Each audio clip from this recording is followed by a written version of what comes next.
Hey everyone. Welcome back to Strange Minds 6. I'm your host Ruby, and today we're going to be getting back into the Octunnumi by Trevor Allen Forrest. And we're going to be actually reading 2 of the smaller chapters, so this video might be a bit short, but I just wanted to let you guys know that. And I wanted to ask, if you guys aren't subscribed, if you can please hit that subscribe button and hit that like button. It would mean a lot to me. But without further ado, grab your drink, grab your snack, or sit back and relax, and let's get to it. Trad, you are going the wrong. Not wanting to antagonize his brother further, Reg overtakes Trad, indicating to his left, and leads the way. The pair continue working their way through the market traders in stony silence until eventually the stalls open out to the central square, home of the Alliance Memorial Tower. Although originally built to commemorate the joining of the Insumids, it soon became a central hub for visitors new and old. Both the Orernibs and the Altanids operated from here, and as the demand for information outgrew the few volunteers manning the facility, the large wood, metal, and glass tower, its design reflecting the fanciful and impractical of the atrium, had been enlarged over the years, with new levels being added. As the bazaar grew higher, so did the tower, with the bandstand still at its core. The building had risen in stages, supported by a collection of wooden poles of dubious strength, the structure becoming wider with each addition to accommodate the constant posting of information, and now, having reached an improbable topsy-turvy height and width, stands as the main focal point of the bazaar. The introduction of the small steam engines that chug their way along suspended tracks on the various levels and at various speeds, pulling open top cargo trucks behind them laden with answers, was in response to the demands of the Poglexical Ogagriles, responsible for the operating, running, and responses of the tower. Renowned for their knowledge, gathering skills, and acquisitions of dubious facts, these were the faces of the tower. Unfortunate, considering they had adopted the grotesquerie styling popular back in the day, done with the express intention of scaring the living daylights out of anyone not invited up to the heights of the tower, which was everyone. And so they worked largely unseen and mostly unappreciated until, with the extra demand being put on them, they downed tools until they were given assistance with their search for answers. That, of course, was a long while ago, and the seekers of answers and their engines that search were now one. Lost in admiring fascination, Reg watches, mesmerized, as the engines chug and the Ogagriles whiz in and out of the trucks in a frenzy of nailing up or taking down information, as hundreds of answers to hundreds of questions are posted haphazardly all over the structure. With no real need to, Reg sends out a directions request just to enjoy the process. Almost immediately, 3 little soot-grimed O'Garrily's faces, one by one, pop over the side of their respective engines on their respective levels and wave their flat caps enthusiastically at Reg. Not the normal response, but given their ongoing thanks for Reg's intervention during the years of the attempted takeover bid, Oj, and Oj were always happy to oblige. Nothing was ever too much trouble for Reg. Oj and Oj, about to spring into action, are halted by Oj, who, removing his extremely thick glasses, slowly cleans them while considering the question. Finally, in a blur of activity, the 3 produced large signs, each offering a different route, and swiftly hammering them to the building as hundreds of alternative answers simultaneously pop up all over the structure. Excuse me. Stopping as abruptly as they started, Oj, and Oj grinned down at Reg with their thumbs up. Nodding his thanks to the little engine drivers, Reg heads off in the direction given, with Trad following miserably behind. Trad, unlike you, Reg says over his shoulder, continuing from where he left off before the unwise mentioning of Roberta, I am prepared to accept the girls for what they are. Now you, on the other hand, have listened to too many old wives' tales.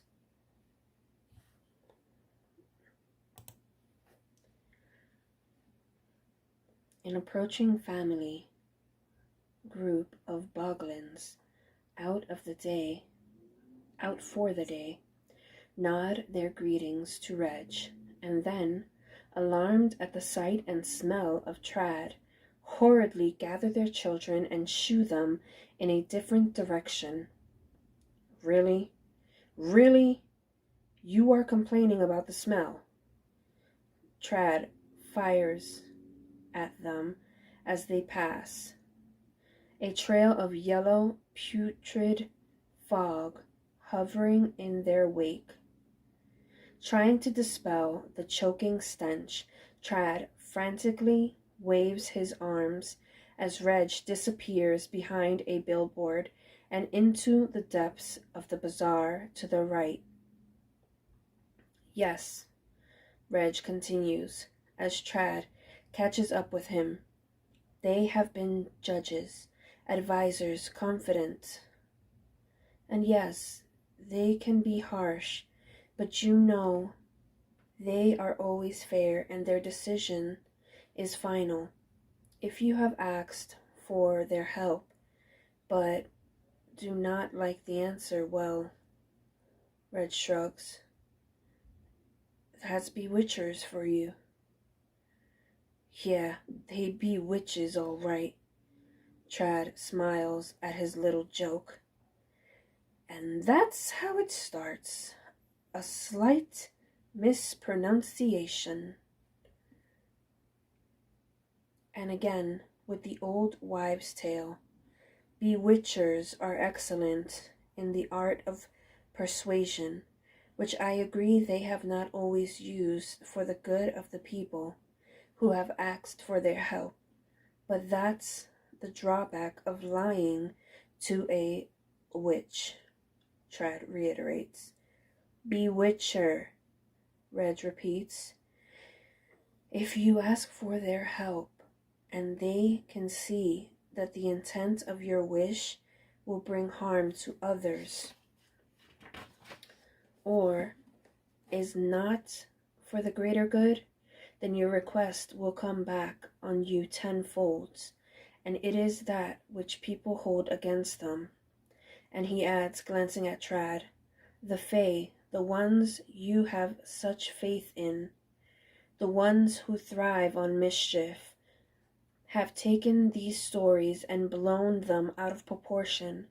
The end result is people like you, having no real understanding of the bewitcher's true nature and purpose. He pauses. And you are under their spell if you cannot see past it. Okay, Trad offers. I know about the tales fairies weave, but you're not trying to tell me that the bewitchers are the good guys after all. Tell me one thing, Reg sighs. Just one. That a bewitcher has done to cause harm or damage to anyone, thing, or object. Apart from black cats, Reg interrupts.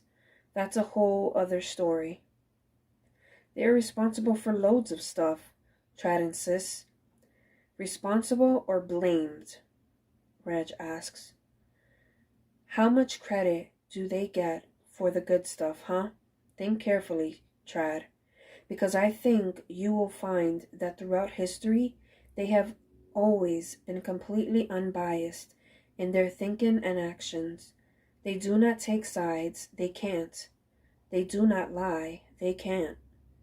They do not influence outcomes of anything, they merely advise. Any consequences of not taking their advice is not brought about by them. They are extremely wise, knowledgeable, and completely trustworthy. That's why they are the only ones who have the information we need. Whoa. Trad comments, staring at his brother in disbelief. Who employed you as their spin doctor? Whatever, Reg retorts. And what about this lot? Trad indicates his clothing. Like I said about the Fae, Reg replies. Speak ill of the bewitcher, and it is sure to backfire. Well, they sure do know a lot. Trad concedes, smiling. Oh no, he's going to try and be funny. I guess that comes with being old, really old, decrepit.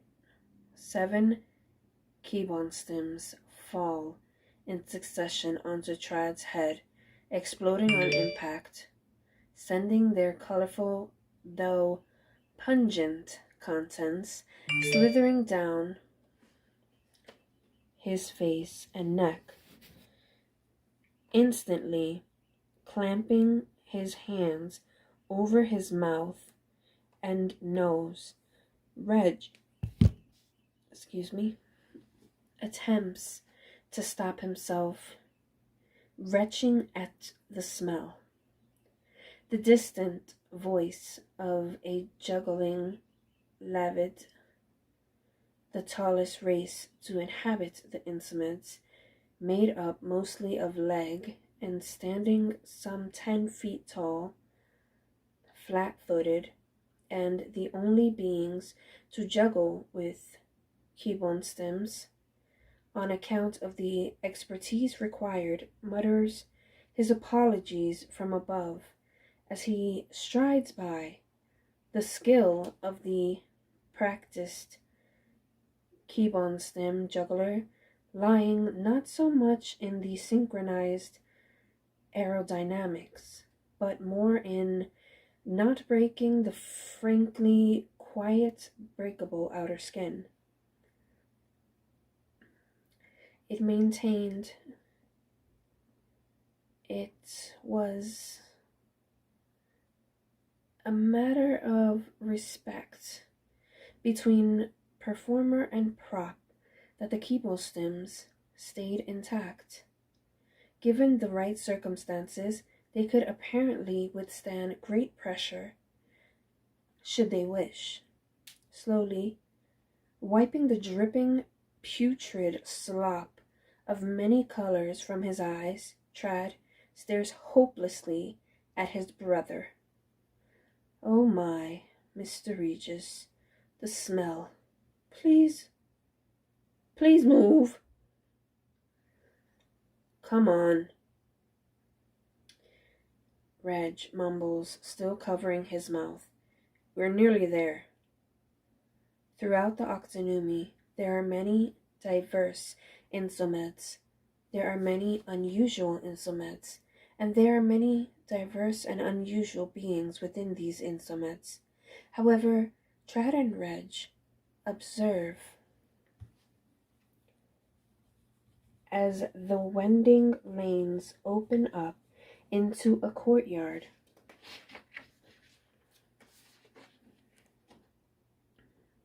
This is something else. The weird, the wonderful, and the frankly just odd thrive here. This is the Sophanastis sector. It's a nice color, their hat.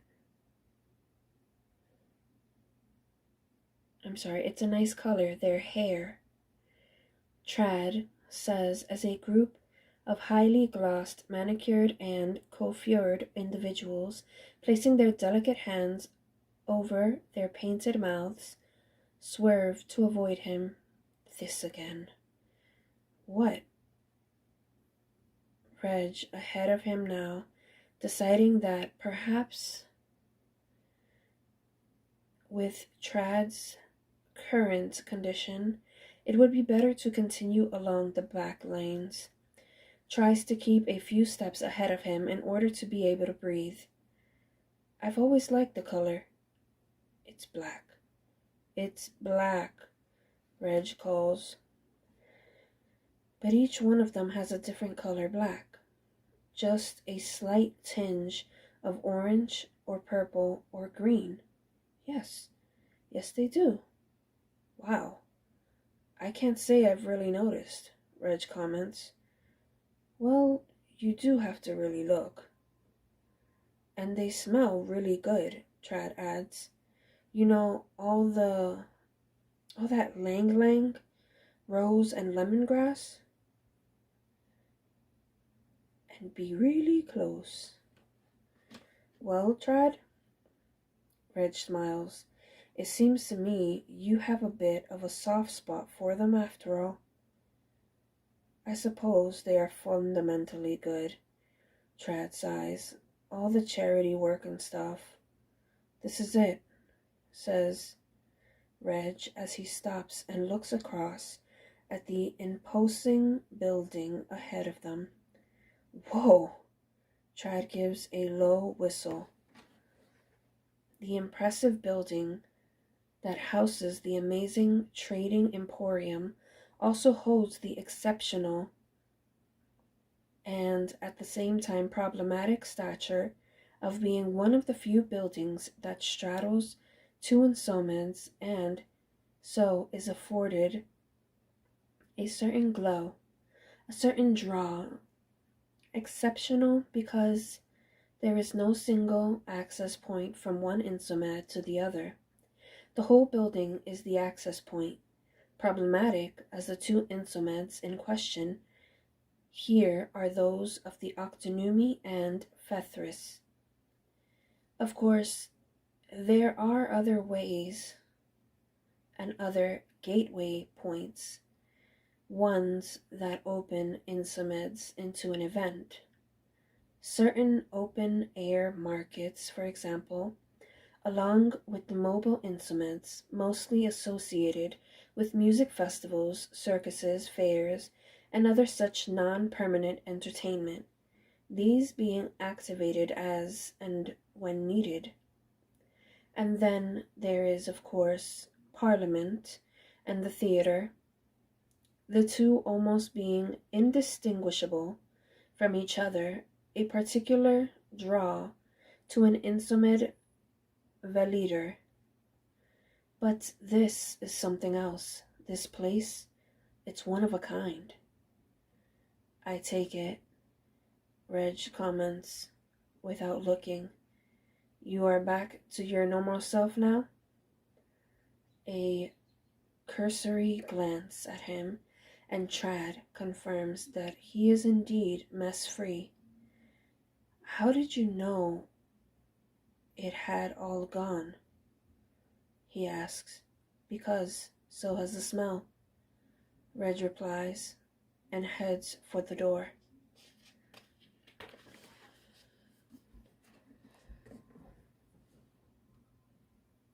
And now we enter the next chapter. Oh, hello. Do you have an appointment card? Stepping into the amazing trading emporium was like entertaining your own personal wonderland. This was the stuff of dreams, more specifically, your dreams. Everything you have wished for, could wish for, and would wish for, was to be found within these walls. Floor after floor of sparkle, shine, elegance, and style, these diversions, lovely though they were just that, diversions, put in place to protect the Octunnumi insomids from wayward immunotherians happening on the doors leading to the merchant sector, thus allowing the Alliance members to mix shop and trade in Fethris without fear of being discovered. The Bewitchers, however, located on the upper levels, were strictly by appointment only, and even that was by personal invitation, one received via a thought that would just occur to the recipient, who would just know when and where they were expected. Having navigated their way through the overflowing shelves of the stores below, with its enticing nook and crannies and promise of wondrous things around every corner, the beauty spas, uncluttered, sleek lines are a welcome relief from the vibrant floors below, reminiscent of a Victorian chemist. Blackened mahogany cabinets line the walls, highlighting the boxes, jars, and packages arranged simply along the shelves above, rows and rows of labeled drawers. Little brass frames house white cards with neat black writing informing of each drawer's contents. Wood panels, counters, runs along both sides, each finished off with an elaborate cash register gleaming in the light cast by large white globes hanging on black flecks low over the counter, softening the crisp white against muted black. From where they stand, the boys can see glimpses of further rooms leading off this, displaying more merchandise of various ilk in similar settings. With the exception of the startled young lady behind the counter, the shop is empty. Please, say you have a card, she flusters, kicking her long skirts and fiddling with the buttons on her waistcoat as she scurries toward the boys. You see, it's appointment card only. Becoming more anxious with each word as she rushes to greet the boys, she stammers. Only if you haven't got a card, then it's okay. They will know we are coming. Reg smiles reassuringly. Well, I'm not so sure. She looks warily toward the rear of the shop, reaching over the counter.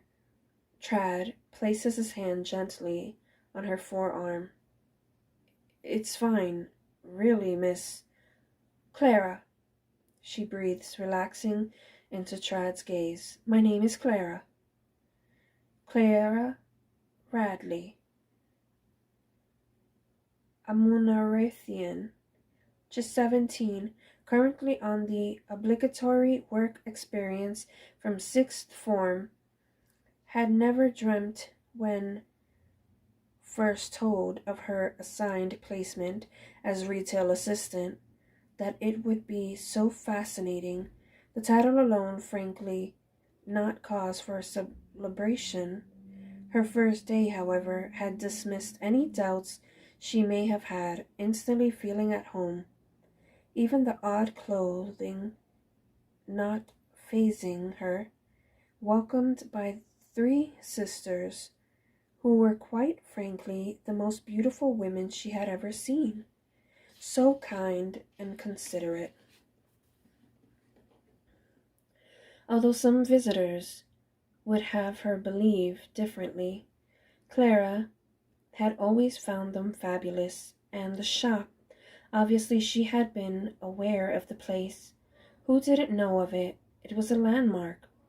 But who knew that the top floors even existed, let alone housed such marvels?